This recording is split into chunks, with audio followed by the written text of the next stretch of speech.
So we are now recording. Hello, everyone. It is 8 o'clock Eastern on a Friday night, and you know what that means. It is time for the TGI cast, the greatest indoor reading series.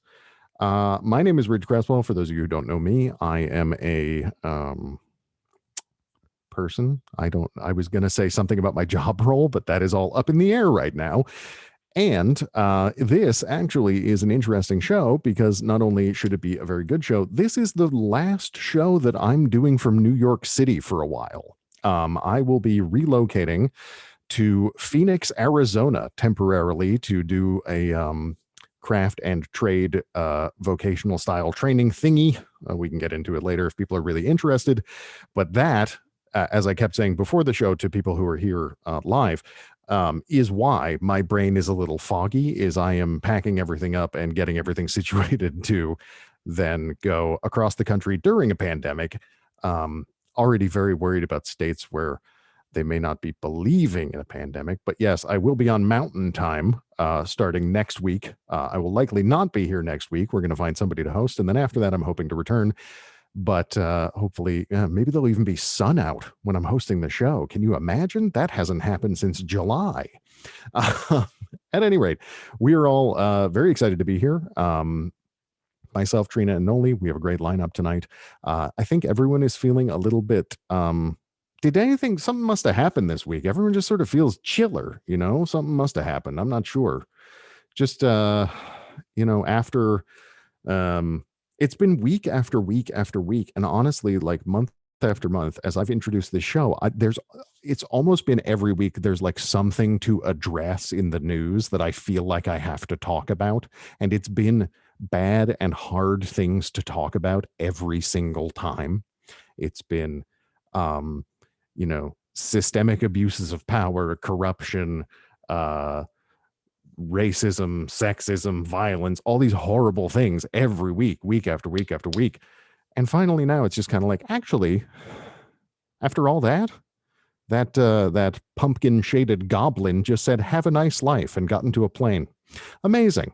So, yeah, I like Juan's explanation for the hum in the background. It might just be everyone just like breathing a little, just, anyways, so, let's take this time to breathe and enjoy. And as we have since last March here for us, take this time to connect. We are still somewhat at the mercy of coronavirus, although people are starting to get their shots, and that's not going to fix everything right away. But hopefully, soon we'll be able to see each other in person and do things again.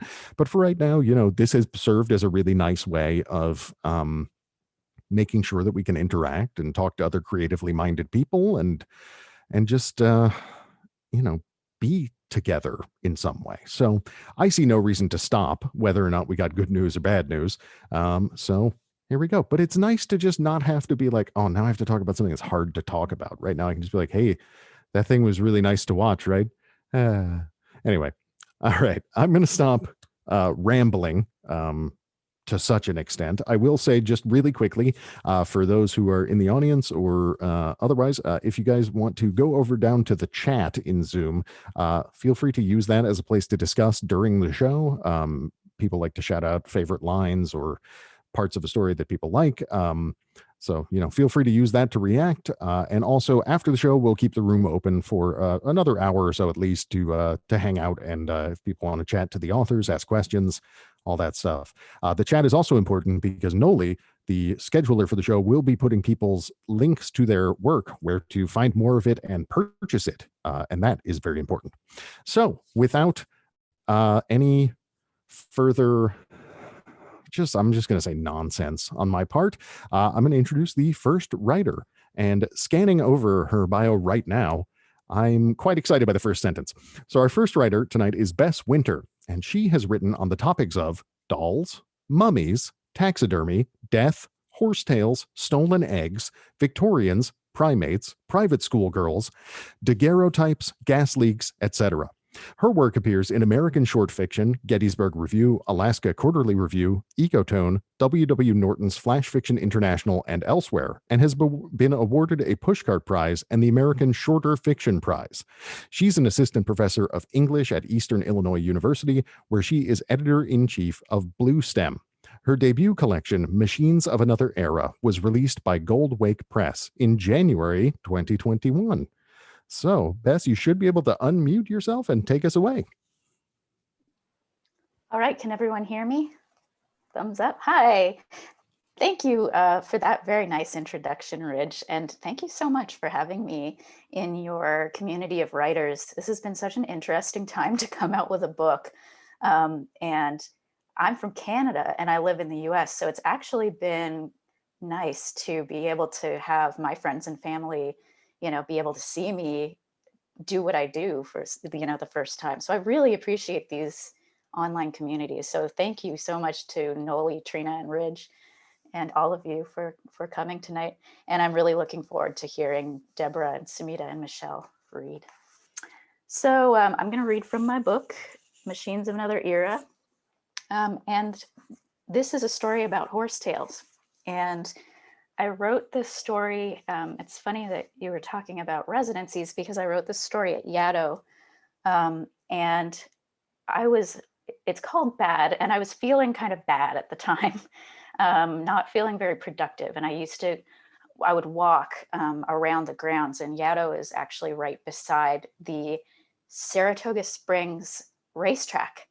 And if you walk through the woods, you can actually look at the stables and you can see the horses poking their heads out and sometimes being trained and the stable hands taking care of them. And it reminded me of when I was a kid. I think a lot of girls go through that stage where they're obsessed with horses, and I rode horses. My mother hated it.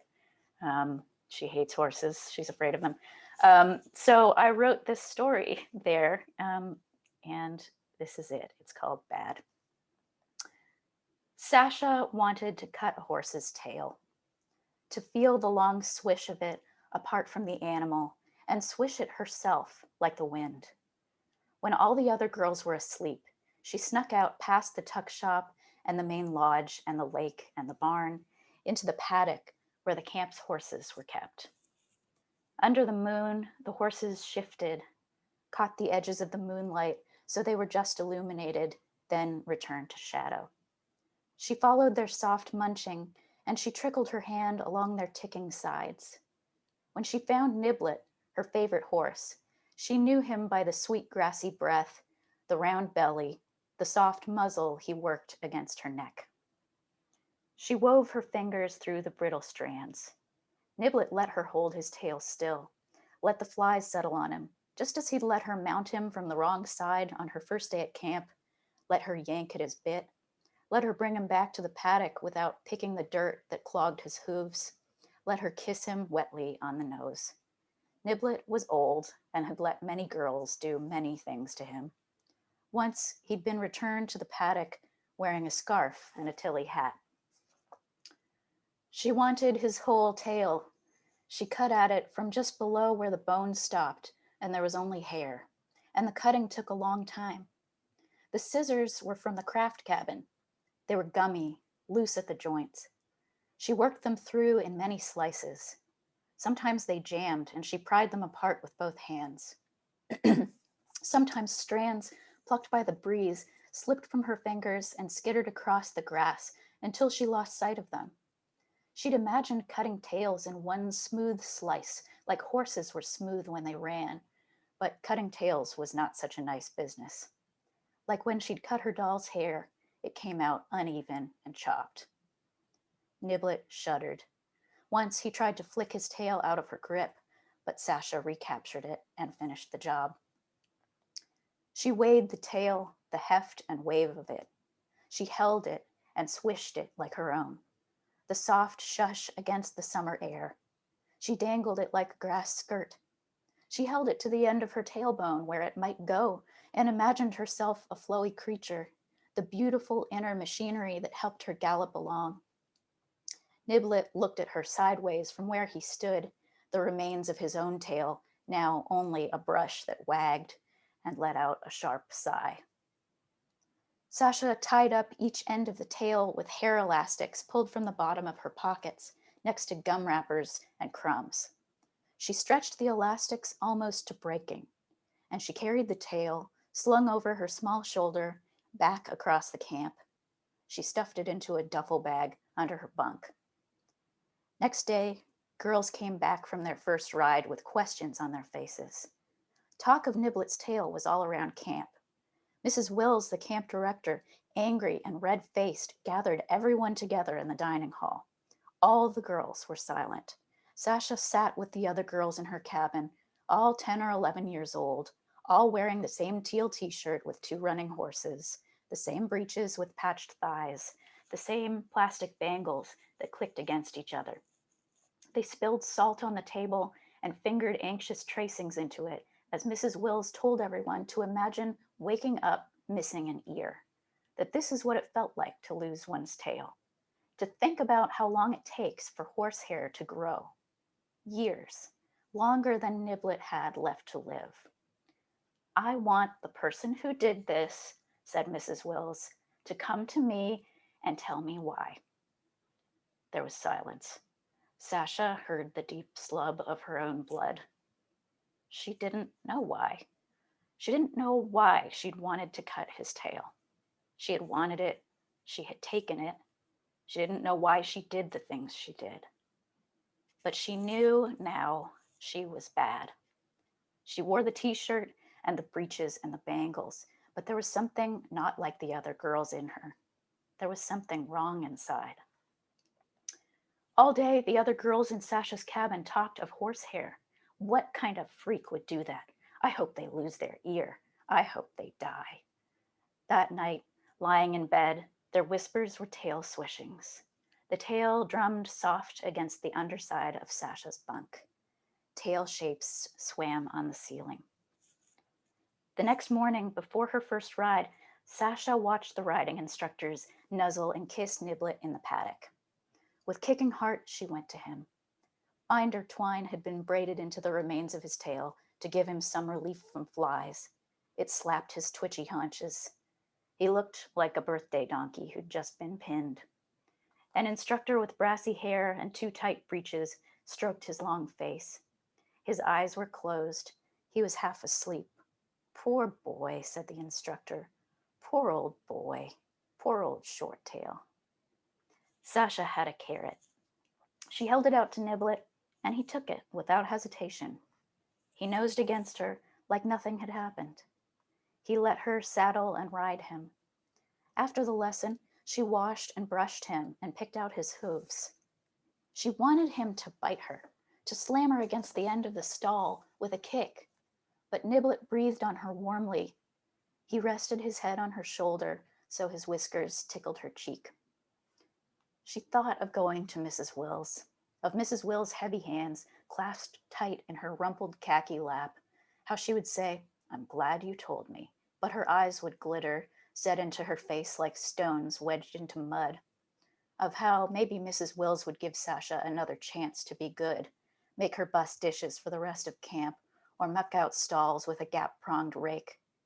Or how maybe she wouldn't, and Sasha's parents would arrive and watch her pack her things while the other girls in her cabin were riding. Then Sasha would only be an empty bunk, an emptiness that announced her, and maybe the other girls would hold their breath and squeeze their eyes shut as they passed it to avoid breathing in what badness she might have left behind. Or maybe they'd smother it in laundry and dusty riding helmets. And maybe later they'd come up to Niblet in the paddock and offer him a carrot, and he'd munch it and let them touch and kiss his soft nose and his graying forehead while his brush tail slapped at his sides, just as it did now. Niblet fell asleep as Sasha stroked his velvet ears. She held on to the thought of her confession as best she could, even as the breeze came to take it, even as it slipped from her clutch, strand by strand, and whirled away. Thank you. Wow, thank you, Bess. That was oof. Something about that was really gut wrenching in a beautiful way. Like it's this I think it's a very relatable experience doing something as, especially as a child, where it's just pointlessly destructive. It's Yeah. it's kind of that, like, I wonder what'll happen. But then the way you sort of go into and enumerate like what like the details of her experience of shame are, how she goes through these decision trees of if this is going to happen, if this is going to happen, if Mhm. I'm going to tell them, if I'm not going to tell them, and sort of ends up kind of in this space that I think a lot of people find themselves in when they really regret something or they feel like they've done something bad, where you're being sort of torn between the idea of redemption and the idea of being like annihilated, just being gotten rid of. Um, the image of an empty bunk and like people holding their breath as they go by to make sure they don't catch her like villainous impulse or whatever. It's really, really strong. That was ooh. Oh, thank you. Yeah, it was really good. Thank you. I know that's maybe a sign that my brain is failing. That my criticism here is that was really good. Thank you. But no, it's not criticism. But I think it was just eminently relatable, and also there's something specifically about animals because they don't get mad because they don't understand or they can't express themselves, and they're sort of easily accidentally victimized. This is a silly, not the same at all, but we have a pet rabbit, and the other day she was running enthusiastically to get food, and I kicked her in the face, and I felt bad about it for about 45 minutes. I was Yeah. really like, I wish she could tell me she's okay, but the fact that they can't makes it really, really difficult. So That happens to me all the time too with my dogs. So don't feel too bad. They always get under your feet, the small animals. it's true. But Yeah. But yeah. yeah, but there is something that just tugs, and that's almost in a sense, experiencing that as say a child or a tween or teen or whatever. That's an element of growing up, is that realization of like, oh no, I did something cruel. I did something unnecessary. Yeah. Yeah. When I thought I just wanted something beautiful, it's Mhm. I mean, I don't want to unravel what's going on in her head Mhm. totally, but um just that it was kind of an act of like, oh, I want to squeeze you, when you want to squeeze an animal because they're Yeah, so cute. And then you realize, oh, that's there's something bad that I'm doing to this creature. sure. Yeah. No, that's very, very relatable. At any rate, Noli just posted a link to, so the book just came out this month. Yeah, January 1st it Oh came wow. out. So Okay. Well, congratulations. And thank you. I, as many of the writers we've had on the show, this is a fairly difficult time, say the past 11 months or so, to release a book. So, we're happy you could come here, and I hope people go check it out. I'm happy to be here. Thanks again for having me. Of course. Thank you very much. Right. All right. So, our next reader this evening is Deborah J. Cohan. Her first book is Welcome to Wherever We Are, a memoir of family, caregiving, and redemption. A sought after speaker, Cohan is available for talks, readings, and workshops related to intimacy and relationships, gender based violence and trauma, grief and loss, body image, sexuality, and race, as well as creative writing and issues related to the landscape of higher education. Cohan is a professor of sociology at the University of South Carolina, Beaufort, a contributing writer for Psychology Today Online, a frequent contributor to Inside Higher Ed, and is regularly featured as an expert for national media on a range of social issues. She has done domestic violence work in 4 states and worked as a counselor and clinical supervisor at the first battering intervention program in the United States. She's also served as an expert consultant in cases of domestic violence, sexual assault, and sexual harassment. Cohen is trained in mindfulness and healing work and facilitates Deep River workshops. Quite the resume, and probably someone I have a lot to talk about as a former social worker. Deb, you should be able to unmute yourself and take it away. Great. Can everyone hear me okay?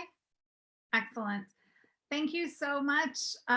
This is so exciting. I feel like so many of us are kind of bone weary from all the Zoom and all the online stuff. And then when I have chances like this, I realize how invigorating it can be and how community making it can feel, and how I do really feel like you guys are like in my house right now, which is a cool feeling.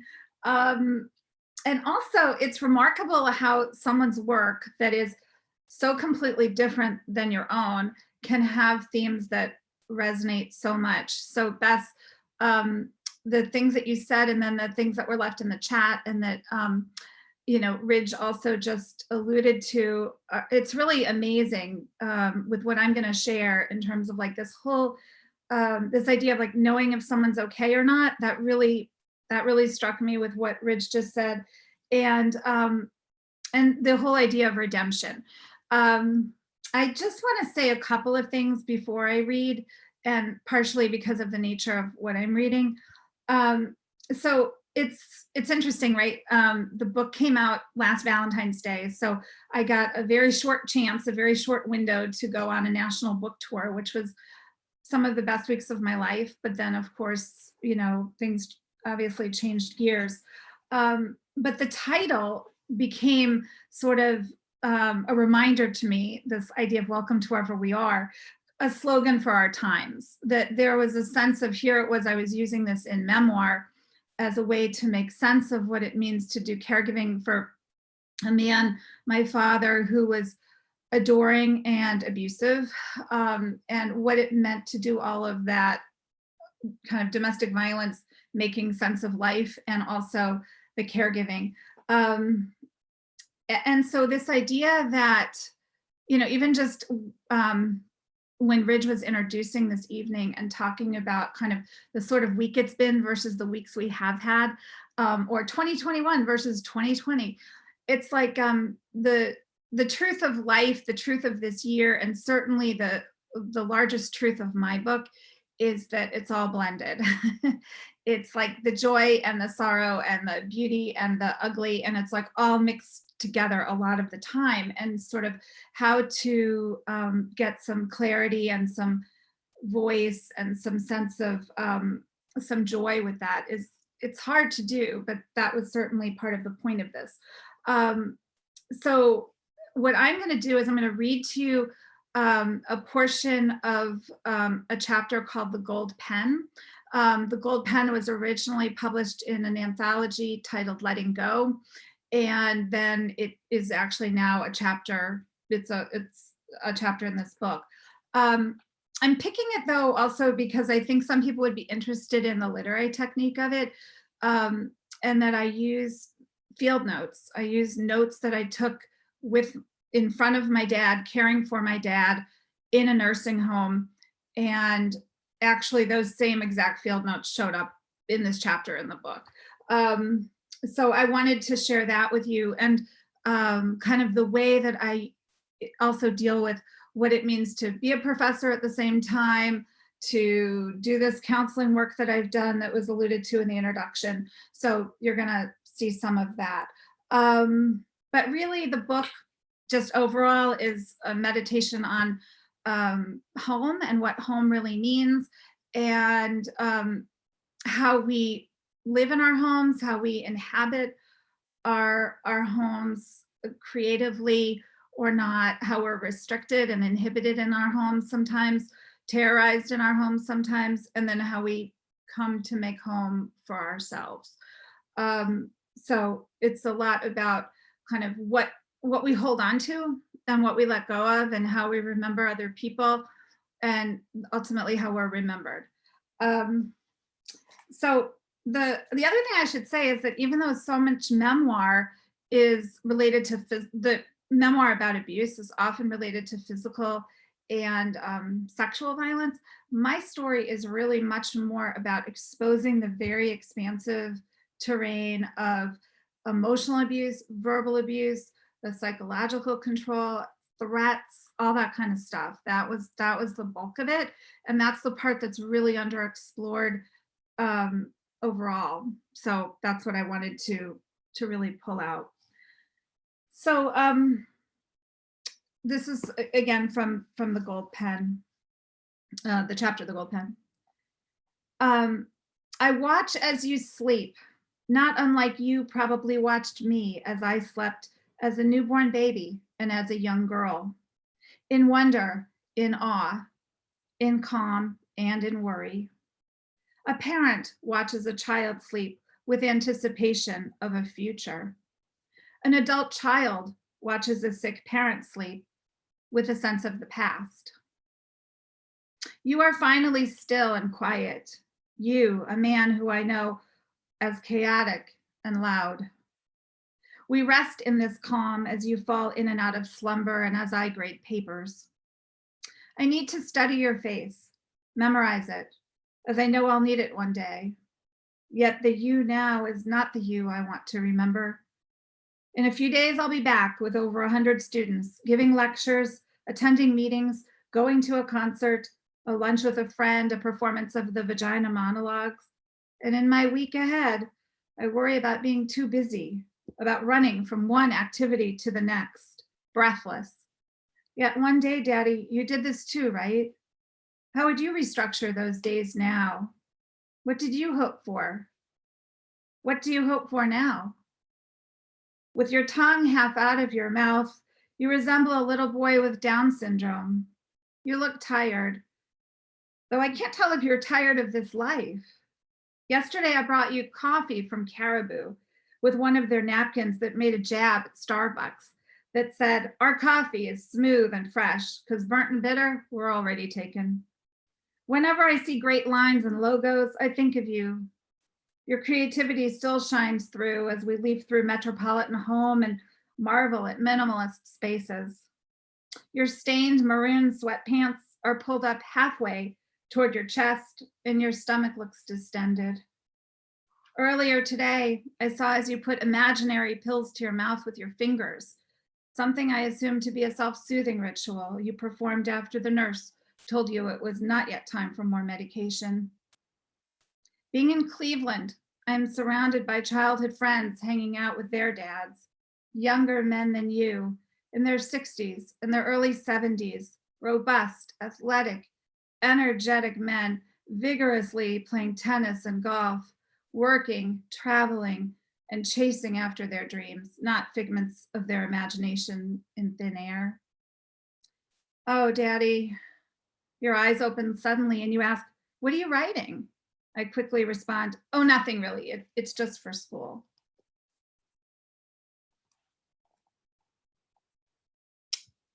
However, writing about my dad in front of my dad seemed like a profound act of betrayal.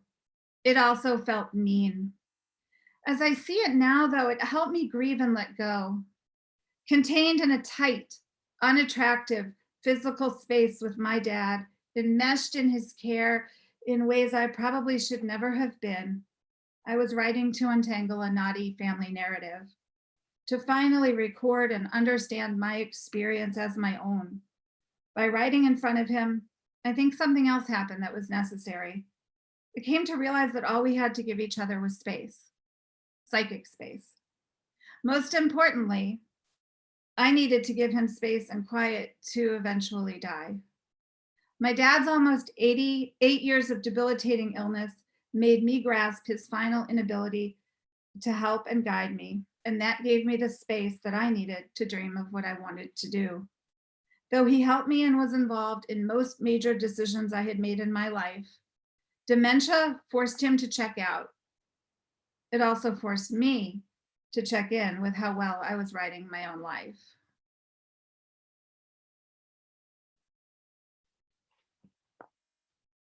I think I'll stop there time-wise, where I didn't really look at the time well enough to know. I probably have a couple more minutes, but I don't know. No, if that feels a good place to stop, I mean, I think that is a very interesting taste of it, and I think Sure. with a lot of questions, which is good. You I know, I mean, think I'd really rather have time for Q&A and discussion for everybody, so I don't want to like try to read more just to rush it. So do whatever you want to do. no, appreciate it. I'll just say, you know, I think I don't know what it is. I don't know if it's that people talk about it more now. I don't know if it's that people are more aware of what kind of experiences, you know, do damage to children.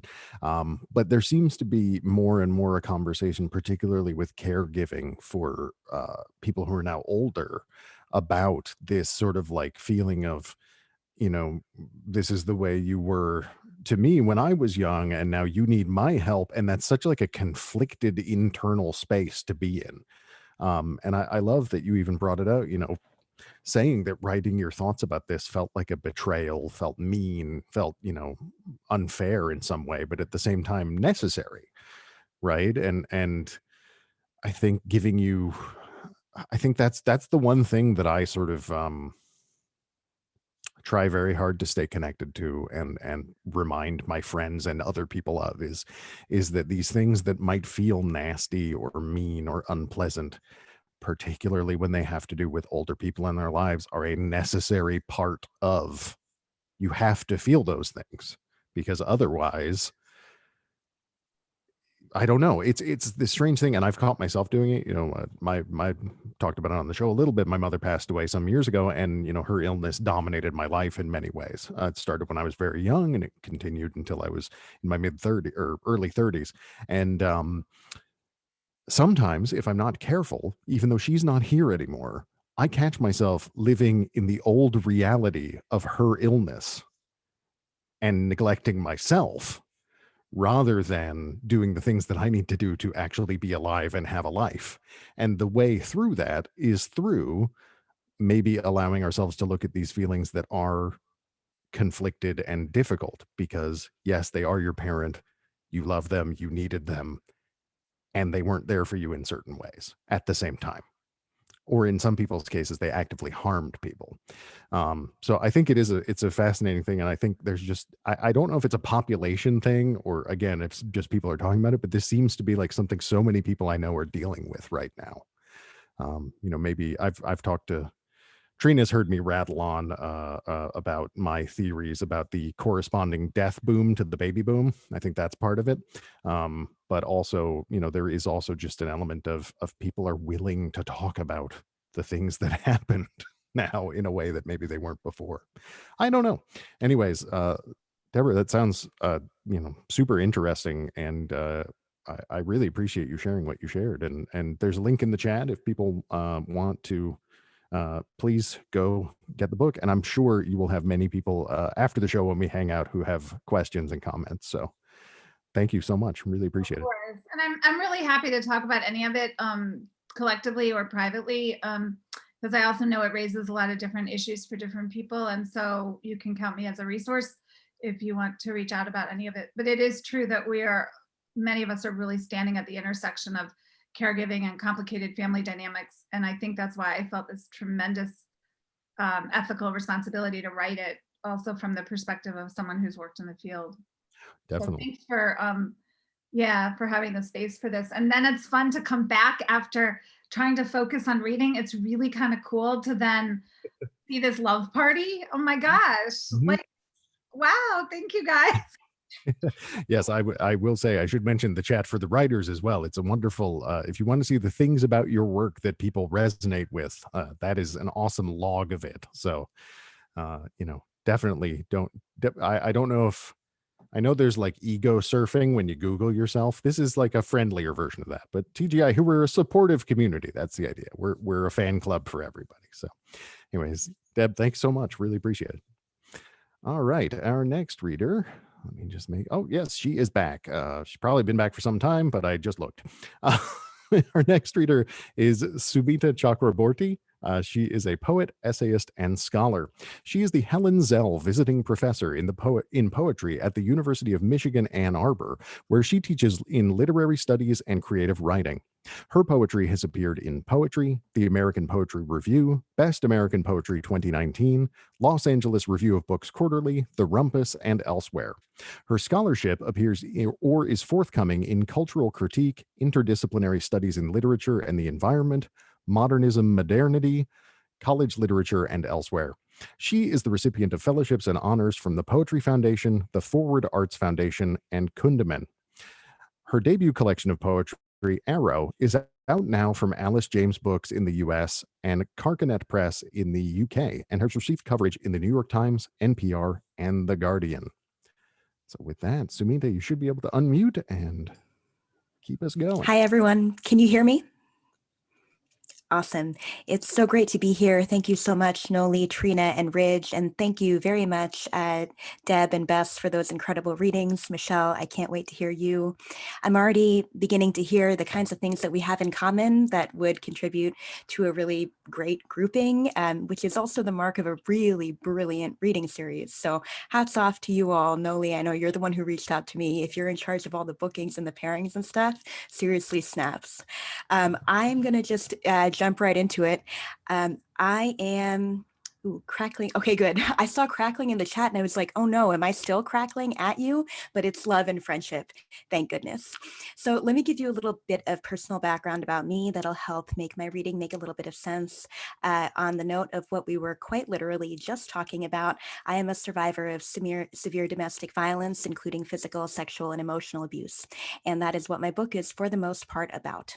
The book is about living in the aftermath of that violence. And as we were sort of already kind of discussing, it's about an aftermath that also takes seriously the dual fact that there is no such thing as an aftermath of any kind of violence, and that there is such thing as an aftermath, right? So it's wrestling with those two, the tightrope strung between those two seemingly contradictory facts.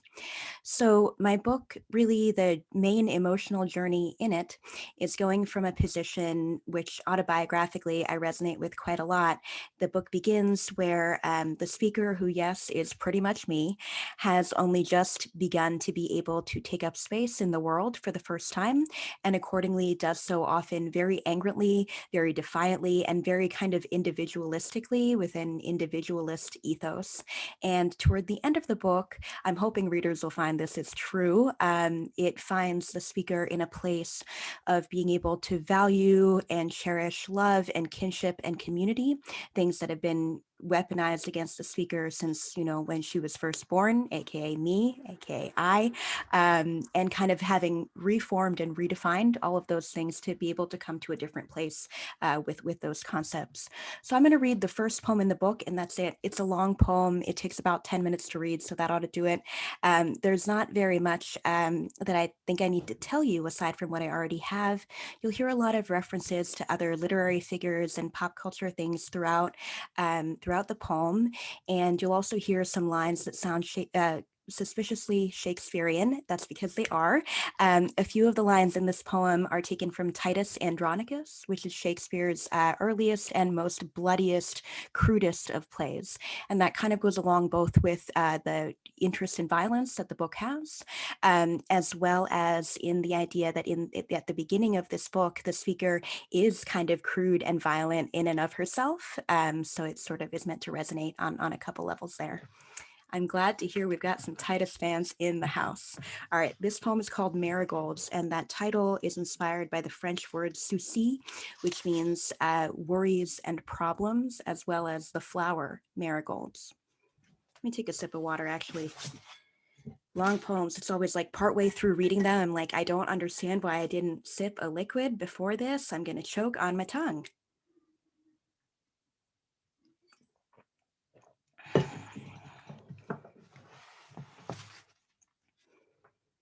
Marigolds.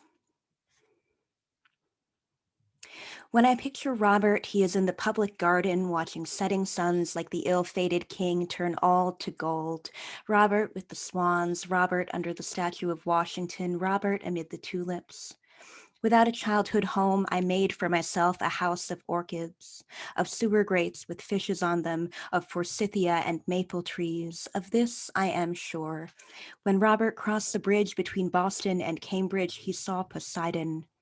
In late summer, he alone could tell that underneath the sailboats is a god mighty and to be feared. In midwinter, he alone knew the ice could not long contain that god.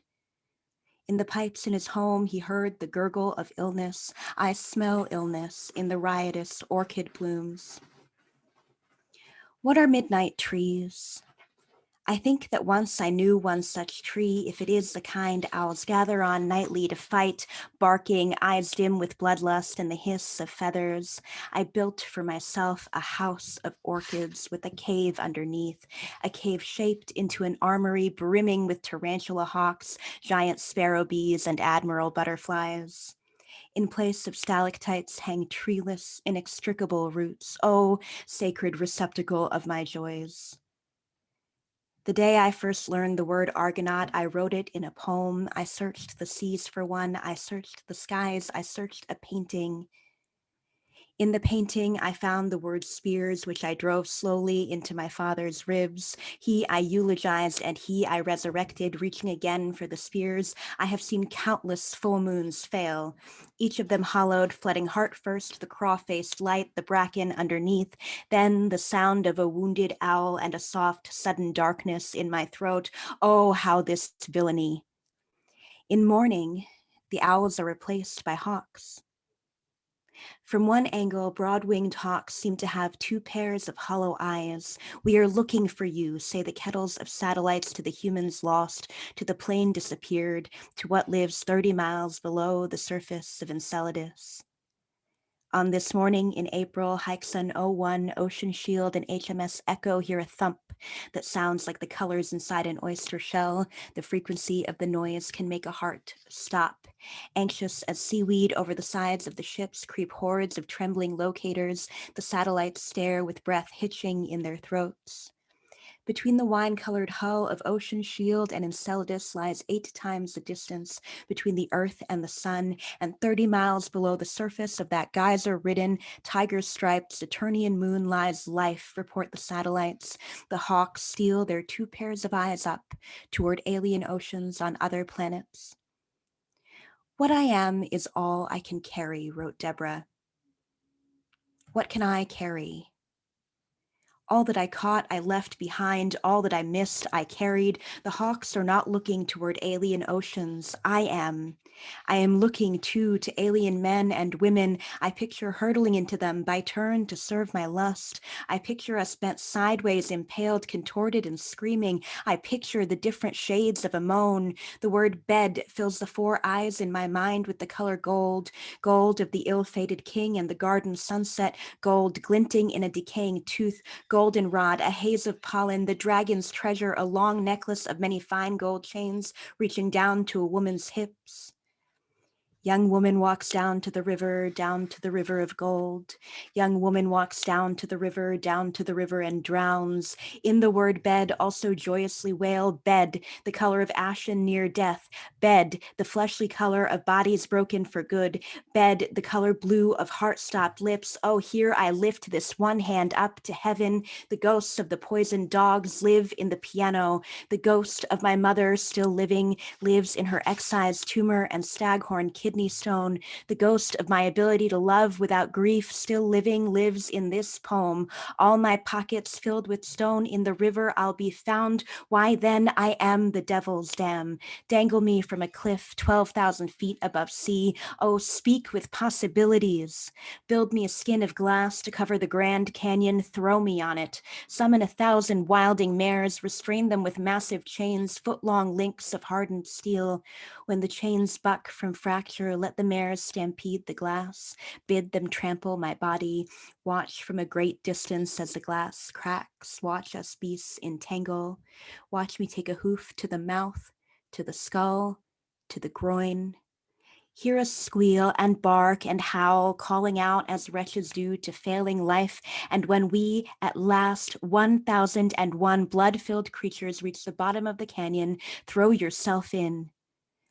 My voice in your ear will tell you that you were meant to die like this, a beautiful and inelegant dive onto a field of reds, some bright and sun-kissed, some dark and pulp-dashed, your and our blood across a burnt orange schist. See, oh, see what I have done.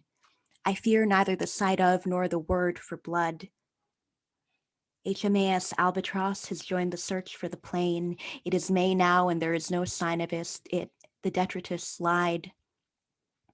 The home I made is of orchids, forsythia, barbed wire, and burnt metal, and in the bedroom I planted what I imagine a midnight tree to be. Its roots join the treeless roots in the armory beneath. Ravished, my hands cut off, my tongue cut out, I put my home under the wisteria, craving owls at war under thick purple overhang. No territory there is that is not mine. The albatross, it is mine. Enceladus is mine. Your innermost thigh beneath the wisteria, mine. Poseidon is mine, and the river between Boston and Cambridge and the one that wends through Georgia floods into the Gulf. I am dreaming of a monument to moments colonized by theaters of the imagination. Oh, monstrous. The O of a mouth without a tongue, the O of two pairs of lips clasped, starving on one another, horns and cry of hounds. The ballet in my deadly standing eye is the arrow's flight into the neck, the horse's tumble into the canyon, a nation's search for a single tiger with quills in its neck, a spilled cloud of felled bees, the elephant's horror in the flock of red-billed birds, feathered locusts, who from their first breath form trembling caverns with their mouths, their aggregate force snapping branches off of trees. The orchestra plays low drum beats, a single singer carving the melody. Do not, I pray, promise me an untroubled lake. Take me instead to the rivers with vengeful gods under steaming and frozen waters. Take me instead for the stag, the rifle, and the hunter. Promise me unending days in which I can picture, then picture again a fire whirl, the slowness of the sea drinking a ferry or a plane, the gasps of air bubbles around carapaces, the moons of Saturn. I myself am hell's, and I prize them as if they were the rarest blooms. Promise me I will always reach again for spears, await the horses on the glass above the gaping hollow O of the earth. All is lost. Flee this house. So chants James's Ouija.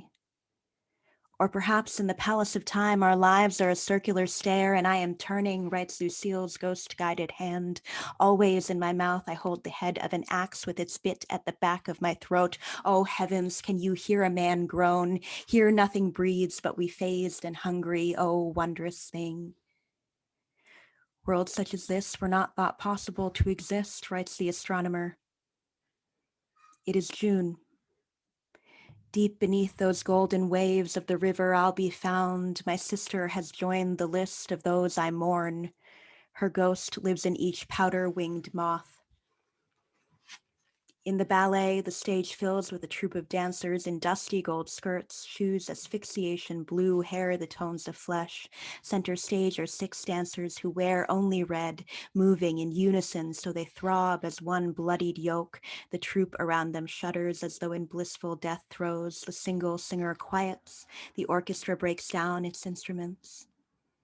For my brethren slain, I ask a sacrifice, so barbarous, beastly villains like myself. Die. Die saying please, die longing, die helpless, die with your eyes fixed to the most treacherous side of a mountain, to newborn stars, to plains not found. Die with your throat stuffed so that each moment hereafter is a dream of a gasp. Die so that my midnight tree might grow new branches. Die like a sapling struck by lightning in an ash-ridden and still smoldering field. Die amid the tulips, die smelling the orchids I grow. Die in the mass of horses and a pied flock of shrieking birds. From the oceans, creatures great and small take to the land. From the land, each parachuted seed takes to the sky. From within my armory comes a scent melodious and unearthly, a strain of moths, black, flies as though sewn each to each at the wing. Their flight path blooms dark into the gray air like a print from a silvered glass plate. Soon we will learn our bodies are formed of dead stars, so that if we made incisions from breastbone to rectum, the caves within would reveal themselves to house celestial ash. As the stag, I fear the mouth of the rifle. As the rifle, I point my mouth deadly toward you. As the hunter, I execute myself so I may feast. Worlds such as this were not thought possible to exist. My lord, I aim a mile beyond the honeyed moon. Thank you so much.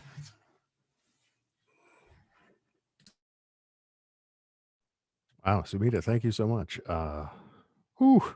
It's, I mean, it's in a good way. It's, you know, sometimes with poems, I'm very easily able to come up, to talk about imagery and talk about a specific bit and talk about a line and all these things.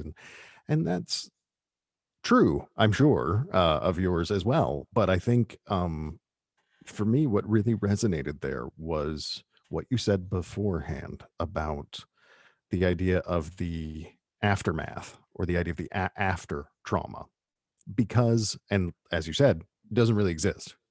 The whole point of trauma is that it's happening constantly. It's that the past is right now, and fears about the future are also right now. And in a sense, all of these different directions that it was going in, and all of these different, there was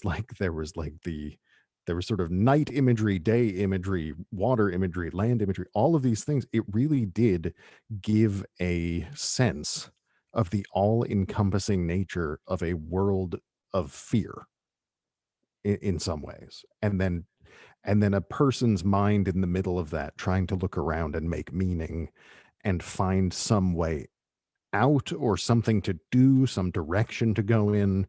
But the thing that I loved the most personally was, because, and maybe I'm just interpreting this on my own, as we all do, I guess, but there was a line in there that was something to the effect of, "Don't promise me a calm lake."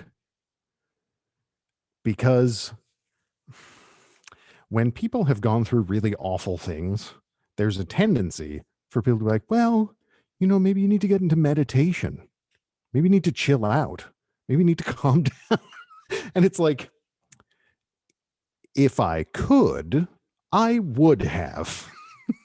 You know what I mean? And so I think that was kind of what resonated with me. And I'm not trying to make light of anything. It's true. These people make these very well-intentioned and sometimes just incredibly off-base suggestions for ways to cope with some of these life experiences that are devastating and all-encompassing. And I think also, the Titus Andronicus works perfectly because there's all that bloodshed. And as soon as it came up, I remember, because I think when I was in high school or something, we read that, and then we watched, I think the Julie Taymor movie had just came out. And like, there's the bit where the daughter has her hands cut off and her tongue cut out, and then she's like sent back to her father as a message.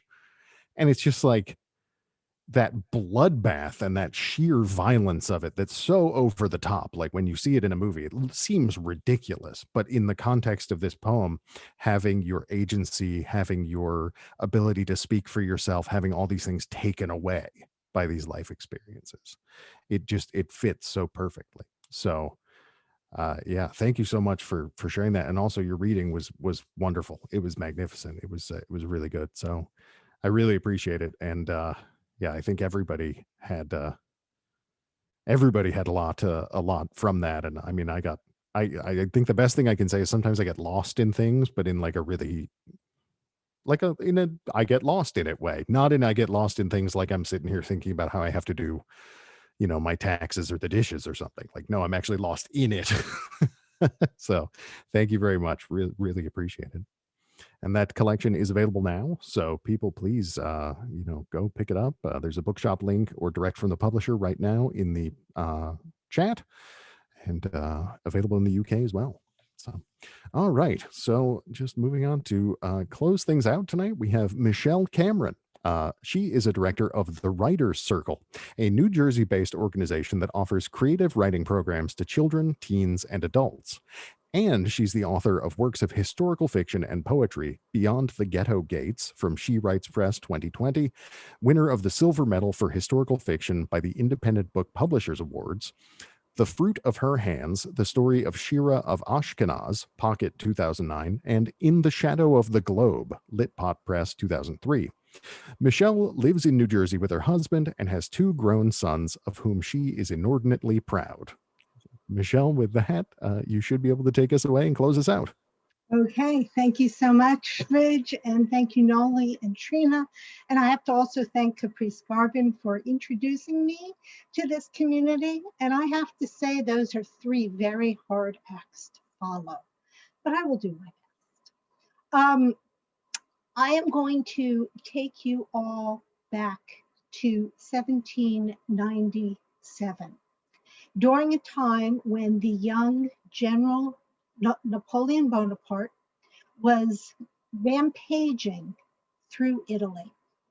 And as he is going from victory to victory, he discovers that in the harbor city of Ancona, Italy, the Jews are locked behind ghetto gates from sundown to sunup every single day.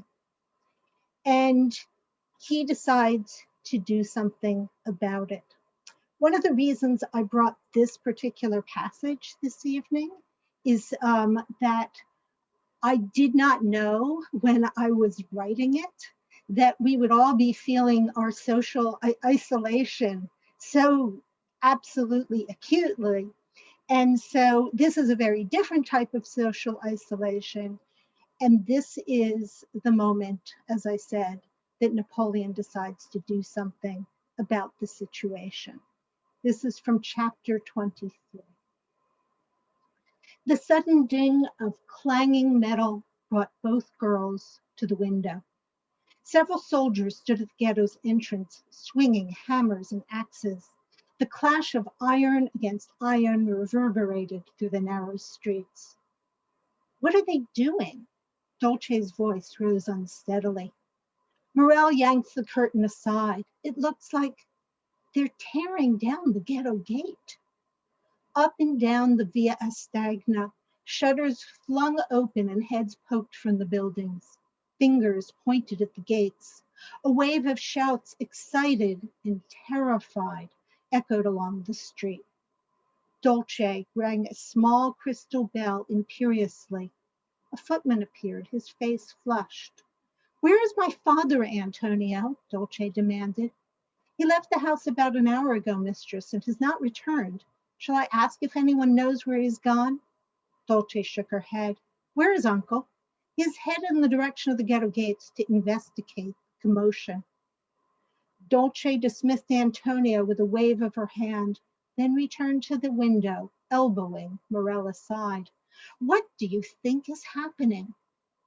Before Morel could answer, the room shuddered with the shock of an enormous crash. The floor trembled beneath them. The clamor rocked both girls back from the window. Morel involuntarily clapped her palms over her ears.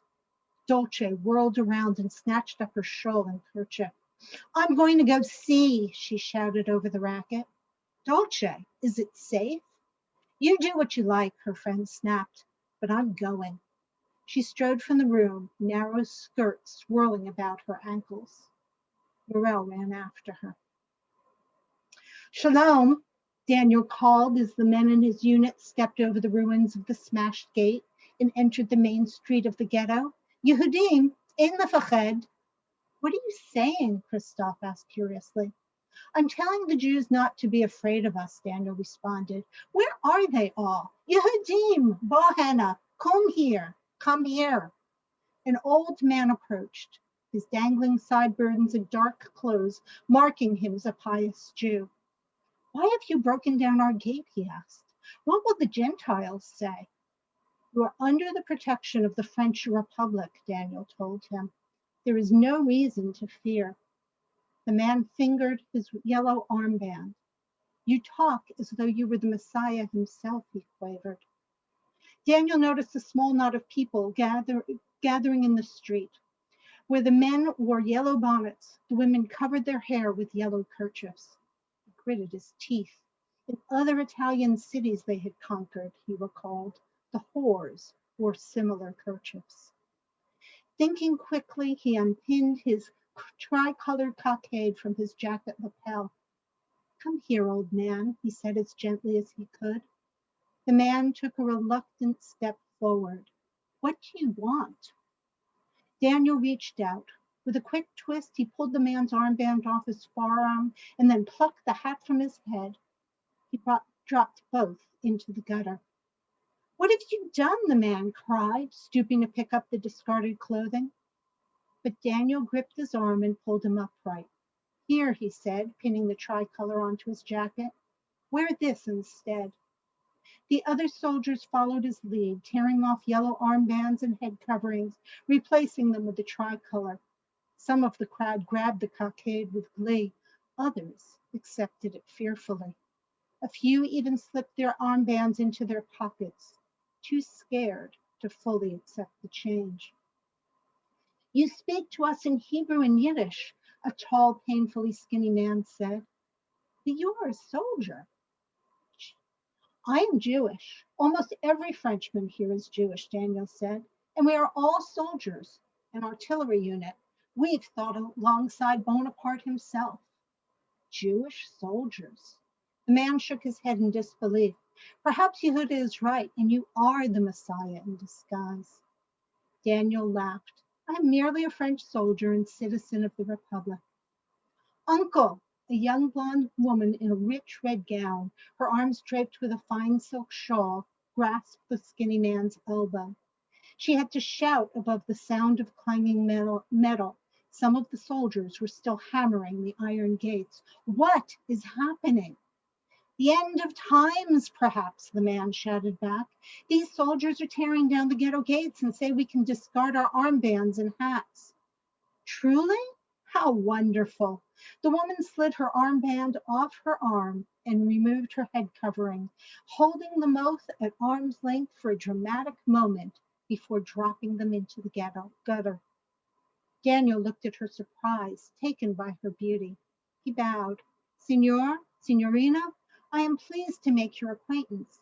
I am Daniel Ben Isidore of Paris. He had to shout to be heard over the noise. I'm Ezekiel Morpurgo, and this is my niece, Dolce. Ezekiel looked at the girl disapprovingly. Dolce, did you really come here all alone? Dolce looked around. I thought Morel might follow me, but oh, there she is. She waved, and a slender, brown-haired woman stepped forward. She had already been intercepted by one of the other soldiers and relieved of her Jewish insignia. This is Morel, Ezekiel said. Her brother was killed in the riots that caused us to lock the ghetto gates. Daniel bowed again as Christophe joined them, elbowing him in the ribs. There is great beauty in Ancona, I see, Christophe commented, looking at Dolce with appreciation. Daniel smiled at his Catholic friend's stylish slouch. He didn't think Christophe's flirtatious manner would do him any good in a Jewish ghetto, but it was amusing to watch him try. They're all Jewish, these soldiers, Ezekiel told the two girls. Really? Dolce's eyes widened as she looked the two men up and down. Christophe grinned. Daniel opened his mouth to correct the old man, but the hammering and sawing of metal grew even louder, making conversation impossible. Several soldiers carried driftwood from the beach. Daniel stepped back to let them through. The ear-splitting clatter of the iron gates being chopped to pieces stopped. The soldiers piled the iron onto the large stack of beechwood. Are you man mad? Ezekiel asked Daniel. Those gates are iron. They won't burn. But if we set fire to them, everyone will know we're in earnest, Daniel said. We'll collect the pieces of iron after we extinguish the flames. Someone splashed oil from a container on the pile, while another soldier dropped a fiery torch on the logs. With a whoosh, the bonfire caught hold and flames rose. A cry of wonder sprang from everyone's throats, followed by the Shechianu blessing. Daniel joined the Morpurgos and Morel in chanting, Blessed art thou, Lord our God, King of the universe, who has granted us life, sustained us, and enabled us to reach this occasion. Thank you. All right, Michelle, thank you so much. I'm always amazed by historical fiction. I just the amount of like research and it's that strange, not strange to you. I'm sure it's not strange to me. It's very strange, but that combination of creativity and research, like, you know, and getting things correct, but making it a story. Story, yes. Yeah. It just seems like a really challenging thing to balance. And also, you know, I think, both for, you know, a lot of the topics that came up tonight in other people's work, and also for a lot of the things that have been happening in the US and the rest of the world recently, this is such an interesting topic because when you are in something, when you are in the society that is doing something that harms people, when you are maybe even benefiting from that, it is such an alien idea to think about changing it, right? Yeah. But Absolutely. for these outsiders who themselves are Jewish but enjoy much more freedom than the people that they're seeing, you know, it makes perfect sense. They're like, what is going on here? Why is this happening? And I think that's something that maybe would be really good for all of us to keep in mind when we think about things that we take for granted in our society, that people are starting to either challenge or people are saying harm people or whatever it is maybe it's really actually worth a look, you know. And because I think it's very easy to mistake the way things are for the way things always have been. And I think it's interesting, you know, because the response of the response of the Jews in the town who have been ghettoized, if that's a word, I don't Right. know, behind gates, is sort of disbelief as well, and then profound relief. But it almost seems like in this scene there would not be that sense of relief unless it was for the fact that the soldiers themselves, you know, identified themselves and pointed out that there was this other possibility in life. Yeah, um absolutely. yeah, so I'm curious, how did you come across this story of So yeah, no, it's a great question. It's actually fairly unknown. You'd mentioned earlier on I must be doing a lot of Zoom meetings because I've got the poster and I've got all this, and I have been doing a lot of a Jewish book tour, Hmm. since this is a Jewish subject primarily, although not exclusively. And so and a lot of my audience, most of my audience, have never heard of this piece of history before. And in fact, I hadn't heard of it until I read a book by the name of Emancipation by Michael Goldfarb, in which he describes this scene where Napoleon comes to the gate's locked because they've had riots there just like 2 weeks ago. And so that the Jews have actually locked themselves behind the gates for their own safety. And then, so he comes, and Napoleon, you know, wanting to show himself as a hero, dispatches these Jewish soldiers to demolish the gates. And this is actually an act that he will repeat multiple times as he goes through Italy. He, you know, demolishes the gates in Venice and in Rome and in other cities throughout. So yeah, so I had no idea, but the moment I read about it, I was like, this really sounds like a novel. Sure. And I think, you know, the fact that this is happening in the 18th century, Yes. you know, shows something about sort of the unlearned lessons of history. So I think it's worth bringing back to talk about, definitely. Yeah, no, unfortunately, a lot of the themes that I talk about, particularly that of deeply learned prejudice, I mean, we see it today. So there are a lot of themes that come from, you know, the 1800s, but they're still relevant. Sure. All right. Well, that sounds fascinating, and the book is available now. And I think, yeah, Noli just put in a link to it. Thank you so much, Michelle, for coming and closing us out with that wonderful reading. Really appreciate it. My pleasure. Really my pleasure. All right, everybody. Well, that brings us in for a close. This was a fantastic night. Thank you all so much. Thanks to the readers. Thanks to the listeners and all of you in the future watching this on our website. Which reminds me, before I leave next week, I really have to get a bunch of readings up on the website. I'm sorry. It's so hard to manage everything. Anyways, if you'd like to tweet me and remind me, see that segue just there? You can do so at Ridge Cresswell, my name, 2 S's, 2 L's. If you'd like to find the show's creator, spiritual backbone, my life partner, and someone who has recently been known as the diabolical Kiwi, Trina Thibodeau, you can find her on Twitter at Trina Tibbs, TRENATHIBS. And if you want to find the